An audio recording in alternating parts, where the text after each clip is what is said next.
नमस्कार मंडळी. आज आपण व्हेअर हा शब्द घेऊन वाक्य बनवणार आहोत इंग्लिशमध्ये. ओके, आणि ती मराठीमध्ये मी एक्सप्लेन करणार आहे. तर त्याच्या आधी प्लीज सबस्क्राईब करा चॅनलला. तुम्हाला असेच व्हिडिओज मिळत राहतील. आणि प्लीज शेअर करा हा व्हिडिओ तुमच्या फ्रेंड्ससोबत. ओके, ज्यांना त्यांची गरज आहे.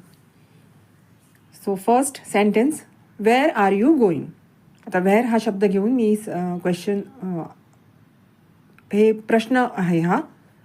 ओके, व्हेअर हा वाक्यात उपयोग होतो जेव्हा आपण कोणाला प्रश्न विचारतो. सो क्वेश्चन मार्क इथे ह्या पेजमध्ये दिलेलं नाही आहे, मी तिथे चूक झालेली आहे. तर क्वेश्चन मार्क्स पुढच्या वाक्यांमध्ये तुम्हाला मिळतील. Where are you going question mark. तुम्ही कुठे चालला आहात. सो व्हेअर म्हणजे कुठे, गोईंग म्हणजे जात आहात. वेअर आर यू गोईंग, तुम्ही कुठे चालला आहात किंवा तुम्ही कुठे जाताय असं पण होऊ शकतं. Next is where is that book. ते पुस्तक, दॅट म्हणजे ते, बुक म्हणजे पुस्तक, आणि व्हेअर कुठे. तो वेअर इज दॅट बुक, ते पुस्तक कुठे आहे. राईट. आता next, where is your house. तुझं घर कुठे आहे. हाऊस म्हणजे घर, वेअर म्हणजे कुठे. वेअर इज युअर हाऊस, तुझं घर कुठे आहे. So we'll go to the next sentence. Where do you keep your books?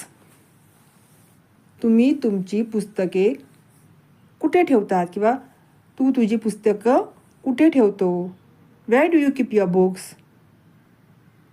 तुझी पुस्तके तू कुठे ठेवतो. Where. Next is where can we go for holidays? आपण सुट्टी घालवायला कुठे जाऊ शकतो.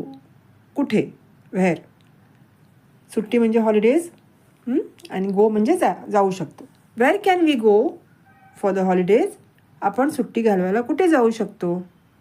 गो म्हणजे जाणं, वेअर म्हणजे कुठे, आणि हॉलिडेज म्हणजे सुट्ट्या. ओके, आता आपण शब्द बघूया. Who are you. हू म्हणजे तू. तर हू आर यू, तू कोण आहेस. तू कोण आहेस. Who are you? Next is who has the book? वही कोणाकडे आहे. Who has the book? Book म्हणजे वही किंवा पुस्तक. Who म्हणजे कोण. Who has the book? वही कोणाकडे आहे.